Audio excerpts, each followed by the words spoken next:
Hello foodies, I'm also foodie. I'm Kavitha. ఎలా ఉన్నారు అందరూ? ఇవాల్టి recipe tasty dry fruits laddu. ఇలాంటి లడ్డూలను ప్రిపేర్ చేసుకొని రోజుకి ఒకటి కానీ తిన్నామంటే హెల్త్కి చాలా అంటే చాలా మంచిదండి. ముందుగా మనకు ఇష్టం ఉన్న డ్రై ఫ్రూట్స్ అన్నింటినీ ఇలా చాప్ చేసుకొని స్టవ్ మీద కడాయి పెట్టుకొని వీటన్నింటినీ వేసి ఇలా కాసేపు డ్రై రోస్ట్ చేయాలి. ఇవి రోస్ట్ అయ్యి మంచి స్మెల్ వస్తుండగానే ఇప్పుడు అందులోకే కాసింత నెయ్యి వేసుకొని బాగా కలిపేసి స్టవ్ని సిమ్లోనే ఉంచి వేయించుకోవాలి కాసేపు.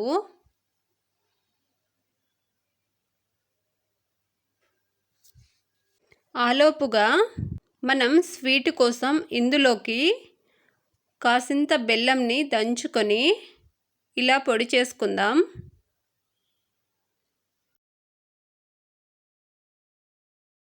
ఒక గుప్పెడు ఎండు ద్రాక్షను కూడా పక్కన పెట్టుకొని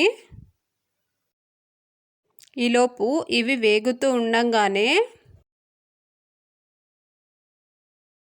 ఇందులోకి మనం స్వీట్ కోసం బెల్లం మాత్రమే కాదండి, కాసిన్ని ఖర్జూరం కూడా వేస్తున్నాము. నేను ఇందులో 2 రకాల ఖర్జూరాలు యూజ్ చేస్తున్నాను. వేయించుకుంటున్న డ్రై ఫ్రూట్స్లోకి ఎండు ద్రాక్ష కూడా వేసి ఇంకొకసారి బాగా ఫ్రై చేసుకుందాం. ముందుగానే పల్లీలను కూడా నేను డ్రై రోస్ట్ చేసి ఇలా పొట్టు తీసి పెట్టుకున్నాను. ఇవి మంచిగా వేగిపోయాయండి. ఒక మిక్సీ జార్లో పల్లీలను వేసుకొని అలాగే 2 ఇలాచి వేసి ఒక్కసారి తిప్పుకుంటే సరిపోతుందండి. ఇలా రావాలి. గ్రైండ్ చేసుకున్న తర్వాత పలుకుగా మరి పౌడర్ చేసేయొద్దు.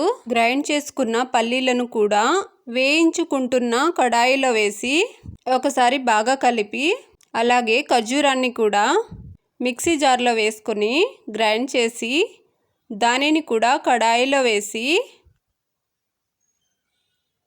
ఒకసారి బాగా కలిపి స్వీట్కు సరిపడా బెల్లం పౌడర్ని కూడా వేసి ఇంకాసింత నెయ్యి వేసుకొని అన్నింటినీ బాగా కలుపుకొని ఇలా లడ్డూలుగా చుట్టుకోవడమేనండి. ఇవి 10 డేస్ దాకా నిల్వ ఉంటాయి. ఇలా చేసి పెట్టామంటే పిల్లలు కూడా చాలా ఇష్టంగా తింటారు. హెల్త్కి కూడా చాలా మంచిది.